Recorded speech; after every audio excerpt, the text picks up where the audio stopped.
నమస్తే. ఇన్నాళ్ళు నన్ను సపోర్ట్ చేస్తూ, ఎంకరేజ్ చేస్తూ మీ ప్రేమని నాకు అందిస్తున్న ప్రతి ఒక్కరికి కృతజ్ఞతలు. అలాగే ఈ వీడియో కూడా ఖచ్చితంగా మీకు ఉపయోగపడుతుంది. లైక్, షేర్ అండ్ సబ్స్క్రైబ్ చేసి మీ సపోర్ట్‌ని నాకు అందించండి. అలాగే ఈ వీడియో పట్ల మీకున్న అభిప్రాయాన్ని కామెంట్ సెక్షన్‌లో కామెంట్ చేసి తెలియజేయండి. ఇప్పుడు వీడియోని చూద్దాం. నమస్తే. Welcome to our channel. నేను పద్మిని. ప్రస్తుతం పాటు ప్రముఖ ఆధ్యాత్మికవేత్త, ఆస్ట్రో న్యూమరాలజిస్ట్, వేదిక్ వాస్తు స్పెషలిస్ట్, శ్రీ విద్య మరియు హనుమత్ ఉపాసకులు బ్రహ్మశ్రీ డాక్టర్ సిస్లా జయశంకర్ గారు మనతో పాటు ఉన్నారు. మాట్లాడదాం. సార్ నమస్తే సార్. ఆయుష్మతి భవ. సార్ ముందుగా మీకు హనుమత్ జయంతి శుభాకాంక్షలు సార్. ఆయుష్మతి భవ. హనుమాన్ ఉపాసనలోనే ఉన్నారు మీరు, హనుమాన్ ఉపాసకులు. అయితే హనుమత్ జయంతి విషయంలో రకరకాల ప్రాంతాల్లో రకరకాల రోజుల్లో చేసుకుంటూ ఉంటారు. మన తెలుగు రాష్ట్రాల్లో మాత్రం వైశాఖ బహుళ పక్ష నవమియా దశమి నాడు స్వామి జన్మించారు అనేది అందరికీ తెలిసినటువంటి విషయమే. మరి ఈ రోజే అసలు సిసలు హనుమత్ జయంతి మనం జరుపుకునేది. సో ఇలా మీరు ప్రత్యేకించి స్వామి ఆరాధనలోనే ఉన్నారు కాబట్టి స్వామిని తలుచుకుంటే, స్వామిని కోరుకుంటే what not, he's like amazing. ఇంకా ఈ సమస్య ఆ సమస్య చెప్పి ఏది తీర్చాలో అన్నట్టు ఉంటారు. స్మర్తృగామి సనోవత్ అని ఇద్దరికే పేరు. దత్తుడికి, దత్తాత్రేయుడికి, ఆంజనేయ స్వామికి. డెఫినెట్లీ పిలిస్తే పలికే దైవం.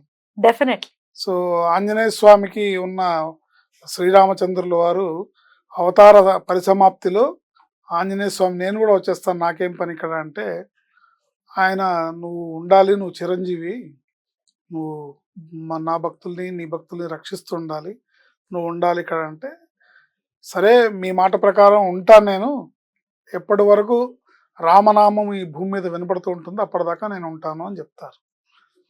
సో అలా ఆయనకి నిర్దేశింపబడిన పనులు రెండే. ఒకటి తన భక్తుల్ని కాపాడడం, రెండు రామ భక్తుల్ని కాపాడడం. అద్భుతం. ఇలా చేయగలిగింది అసలు అంటే ఏదైనా ఏ కోరికైనా తీర్చగలిగేటటువంటి సత్తా ఉన్నది ఒక్క శివుడికి మాత్రమే.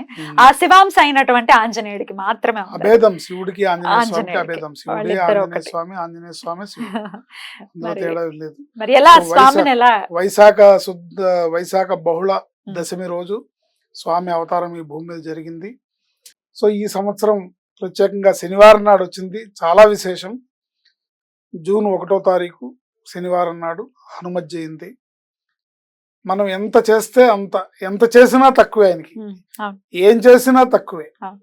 ఏంటి, కొండంత దేవుడికి కొండంత పత్రి వేయలేం కాబట్టి మన భక్తి కొలది ఆయనకి ఆకు పూజ చేసుకోవచ్చు, సింధూర లేపనం చేయించవచ్చు, వడమాల వేయచ్చు. ఆ రోజు శనివారం వచ్చింది. స్వామికి వడమాల వేస్తే చాలా విశేషం.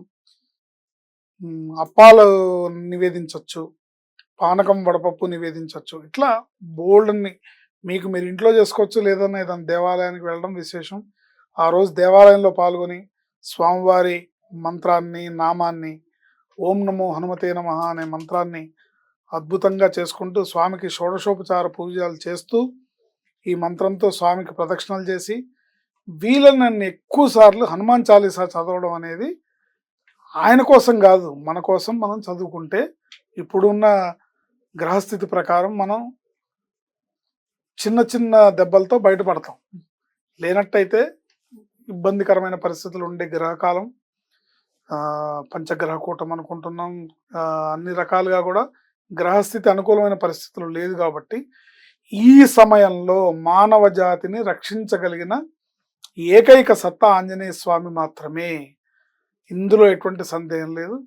ఆయనకి నన్ను అడిగితే మీరు ఏ రోజు సంకల్పం చేసుకొని, అంటే ఇవాళ సాయంత్రం నుంచి మీరు సంకల్పం చేసుకొని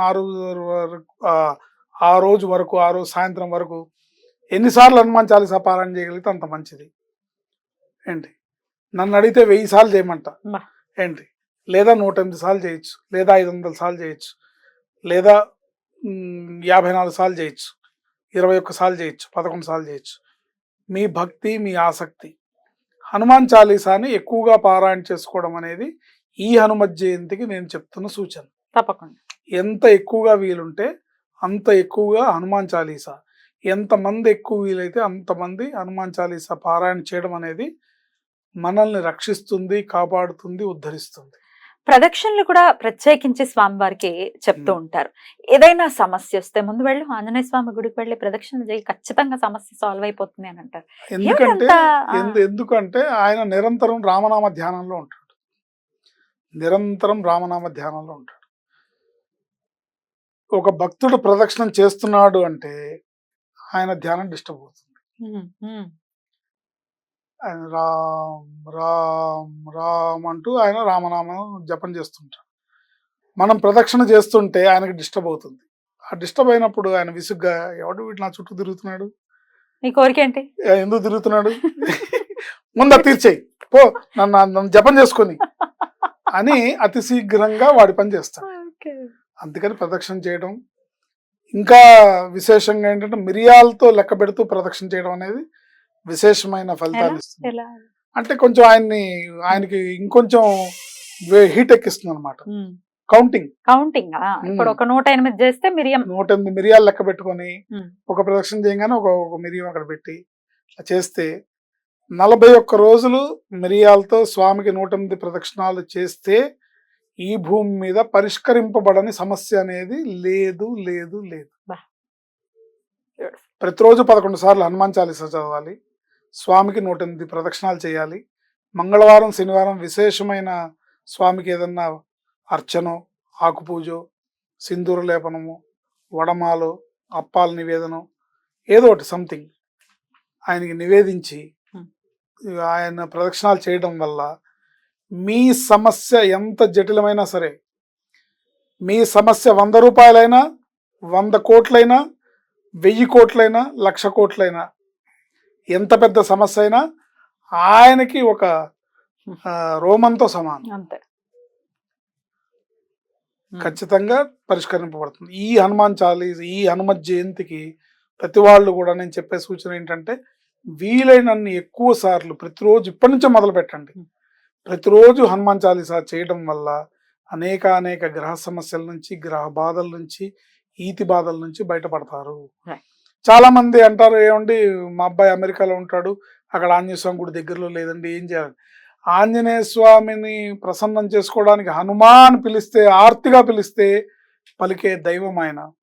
ఏంటి, నేను ఎంతోమంది నా క్లయింట్స్కి మీకు దగ్గరలో గుడి లేకపోతే కుర్చీలో ఆంజనేయ స్వామి ఫోటో పెట్టి దాని చుట్టూ ప్రదక్షిణాలు చేయండి అని చెప్పి వాళ్ళు చేసి సత్ఫలితాలు పొందిన వాళ్ళు ఎంతో మంది ఉన్నారు.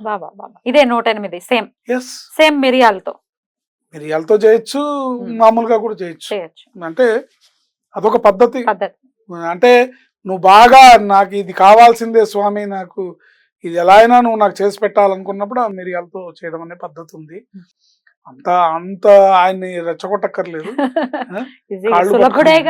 భక్త సులభుడు, ఆయన్ని ఆర్తిగా పిలిచి స్వామి దయచూడు అంటే అద్భుతంగా నీ సమస్య ఏంటనేది తీరుస్తాడు.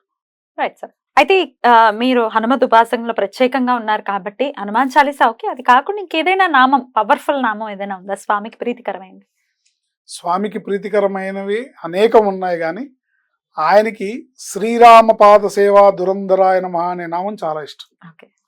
ఎందుకంటే రామభక్తుడు కాబట్టి రామ అంటే చాలు ఆయన ఉప్పొంగిపోయి ఆర్ద్రతతో ఆయన హృదయం ఉప్పొంగిపోతుంది.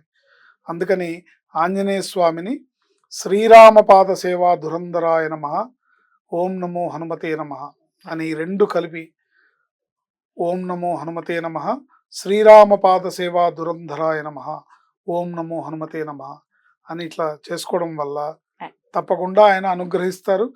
ఆయన ఈ హనుమాన్ చాలీసా ఒకటే కాదండి, ఆంజనేయ స్వామి ఉపాసనలో సుందరాకాండకు విశేషమైన ఫలితం ఉంది. సుందరాకాండ అంటే ఆయనకు ప్రాణం.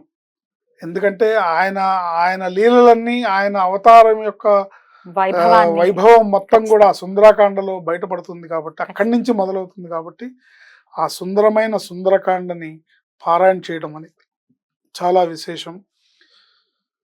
ప్రతిరోజు ఒక్క సర్గని పారాయణ చేసుకోవడం అనేది ఒక జీవితకాలపు అలవాటుగా పెట్టుకున్న వాడి ఇంటికి కష్టం వచ్చి తలుపు కొట్టాలంటే భయపడుతుంది. కష్టంలో ఉన్న వాళ్ళు, అభివృద్ధిని కోరుకునే వాళ్ళు, జీవితంలో ఒక సెటిల్మెంట్ అంటే ఉద్యోగం కానీ వ్యాపారం కానీ, మాకు ఒక జీవితంలో ఇంకా సెటిల్మెంట్ లేదని కోరుకునే వాళ్ళు ఎవరన్నా సుందరాకాండ పారాయణ చేస్తే ప్రతిరోజు ఒక సర్గని అంటే సప్త సర్గ ఇప్పుడు పారాయణ 7 రోజుల్లో చేసే పారాయణ పద్ధతి ఉంది. సుందరాకాండ పుస్తకంలో ఉంటుంది ఎన్ని రకాల పద్ధతులుగా మనం స్వామి పారాయణ చేయొచ్చని. కానీ ఒక జీవితకాలపు అలవాటుగా రోజుకు ఒక సర్గ, అది ఎన్నో సర్గ అయితే అన్ని ఆయన ఎన్ని పేజీలు ఉంటే అన్ని, ఒక సర్గని పారాయణ చేసి దాన్ని అలవాటుగా పెట్టి స్వామివారి సింధూరాన్ని పెట్టుకొని మనం ఆయన లిస్టులో మనం ఉంటే ఆయన ఒంటి మీద ఎన్ని రోమాలు ఉన్నాయో అన్ని మార్గాలు చూపిస్తాడు అభివృద్ధి బా. చెందడానికి. బ్యూటిఫుల్ బ్యూటిఫుల్ అద్భుతం సార్. ఆయన ఒంటి మీద ఎన్ని రోమాలు ఉన్నాయో అన్ని మార్గాలు చూపిస్తాడు నీకు. నువ్వు ఏ దారిలో వెళ్ళాలో నువ్వు కన్ఫ్యూజ్ అప్పుడు అయిపోతావు. అదో కన్ఫ్యూజన్. మళ్ళీ ఏదో confusion. అద్భుతం. అంటే ఇచ్చి పడేస్తాడు అంతే, అంతే ఇచ్చి కరువు తీరా ఇచ్చి పడేస్తాడు. బ్యూటిఫుల్. చెప్పారు పాటికే దేగా. ఇన్ని ఎపిసోడ్లు చేశాను కానీ చాలా ఆనందంగా మీరు మాట్లాడటం ఇదే మొదటిసారి అనిపిస్తుంది నాకు. అంటే ఆ ఉపాసనలో ఉన్నారు కాబట్టి, ప్రత్యేకించి స్వామి ఆరాధనలో ఉన్నారు కాబట్టి చాలా అద్భుతంగా వివరించారు. డెఫినెట్ గా స్వామి యొక్క ఆకాంక్షలను తెలియజేస్తూ నమస్కారం సార్. ఆయుష్మతి భవ.